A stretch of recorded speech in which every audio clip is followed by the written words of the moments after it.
Ya, selamat sore kembali lagi sahabat APKP. Hari ini saya bersama dengan siapa? Halo teman-teman, perkenalkan nama aku Jesslyn Diana Natalia, bisa dipanggil Selin, aku dari KU 1518. Wah, KU 1518. Sekarang kelas berapa kalau boleh Kelas tahu? 1 SMA. Oh, kelas 1 SMA. Ya, sore hari ini kita mau sama-sama bahas tentang buku yang dibaca oleh Selin. Bisa spill dikit judul bukunya, Selin? Judulnya adalah Not the Wrong Choice, Mas. Ini bukunya. Oke. Kira-kira kamu berapa hari nih selesaikan pembacaan buku ini? Kira-kira seminggu sih, Mas, karena aku juga lagi ada tes di sekolah. Oke, jadi di sela-sela tes itu kamu juga hobi membaca ya. Selain membaca, menulis juga Senang biasanya nulis apa? literasi sekolah pagi-pagi. Oke, nulis sekolah lagi. Oke, terus nulis sedikit dong tentang cerita yang ada di novel atau buku yang kamu baca. Ini ceritanya adalah tentang masa lalu teman-teman. Di sini tuh ada sepasang kekasih yang bernama Abdi dan Gita. Wah, namanya sama ini sama saya ini Abdi. Tapi ini Abdi yang lain ya. Kalau tumben nama saya dipakai ini ya. Ya, oke, lanjut. Karakter Abdi di sini tuh lumayan dewasa sih, Mas, karena umurnya juga lumayan besar. Dan kita masih kekanak-kanakan karena usianya belum mencapai pernikahan, masih muda sekali. Oh, berarti belum masuk di usia pernikahan, tetapi sudah menikah. Oke. Kalau dari kita sendiri, dari karakternya kita, apa yang kamu lihat dari karakter kita? Dia masih bersifat kekanak-kanakan, remaja dan dewasa, dan cara berpikirnya beda dengan usia. Cara berpikirnya beda. Apakah ada peristiwa yang khusus yang dialami oleh Abdi maupun kita dalam buku yang kami baca? Kira-kira belum waktunya untuk aku punya anak, cuman si kitanya kayak ingin punya.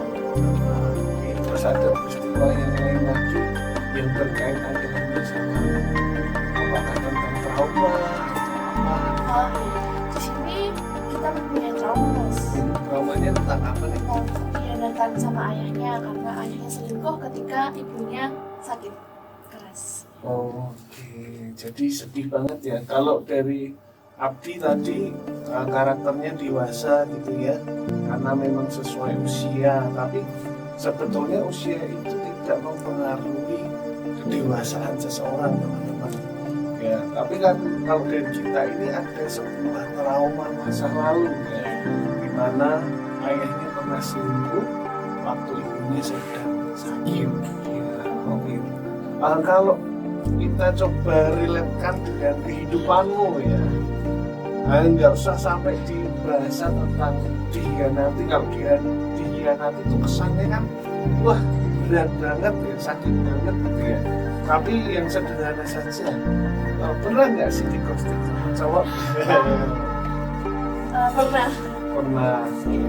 Kapan tuh aku tahu? Waktu TK, SD ya? Masuk SMA ini sih, Mas. Oh, masuk SMA. Waktu kelas 1. Iya. Baru kemarin ternyata. Boleh ceritain? Jadi pernah punya cowok. Pernah punya cowok atau pernah punya pacar? Sama aja gak sih? Oh, sama aja ya? Iya. Jadi tuh kayak udah saling janji, kayak bakal sama-sama terus, saling support satu sama lain.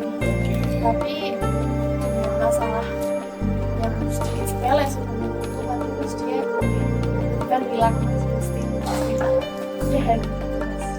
Karena dia punya yang lain atau kalau perempuan yang lain atau apa gitu kira-kira? Kalau itu sih pikiran ya, Mas, kayak berantem.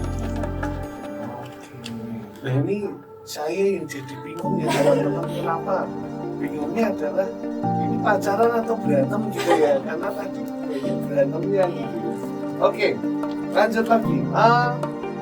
Apakah ada sebuah kejadian di masa lalu yang buat kamu tuh trauma gitu ya, kayak yang dirasakan oleh kita tadi, ada sebuah kejadian di masa lalu membuat dia trauma hingga harus proses waktu untuk memaafkan atau berdamai dengan masa lalu itu sangat panjang. Pernah nggak ngalamin yang seperti itu? Kebetulan pas banget nih Mas gitu ya. Iya. Jadi dia kan punya pacar nih, tapi udah jadi mantan. Terus tuh kayak dia tuh sering buat aku nangis gitu. Dengan janji-janjinya terus kayak dikhianati gitu Mas kalau udah ditepati. Iya. Jadi terus udah buat nangis terus akhirnya aku belum bisa menerima orang baru lagi nih Mas. Oke. Juga apa ya, masih sedikit benci sih sama dia. Oke. Yang penting kamu benci sama dia atau benci kepada semua laki-laki? Enggak sedikit. Enggak ya. Oke. Tapi memang hari ini masih dalam sebuah proses Iya. untuk beranjak dari masa lalu ini. Iya. Ya teman-teman, ada sebuah pesan yang menarik nih di sini ya. Setiap kita boleh mengalami namanya hal-hal yang buruk atau kejadian-kejadian yang mungkin membuat kita trauma, tetapi kita harus beranjak dari trauma atau masa lalu kita. Ya jangan hidup dengan bayang-bayang masa lalu atau dihantui masa lalu ya. Kira-kira pesan moral apa sih yang kamu dapat ketika kamu membaca buku atau novel itu? Pesan moralnya jangan terjebak di masa lalu. Berdamailah sama masa lalu guys, karena masa lalu itu bisa memakan kita. Oke, masa lalu bisa memakan kita ya. Jadi harus terus berdamai dengan masa lalu, memaafkan diri sendiri juga, memaafkan orang yang menyakiti kita, yang membuat kita trauma, dan biarlah masa lalu itu menjadi masa lalu saja. Iya. Dan biarlah itu menjadi sebuah pelajaran yang menguatkan hidup kita. Ya, itu satu pesan yang baik hari ini. Sampai berjumpa kembali di pertemuan selanjutnya. Tuhan Yesus memberkati.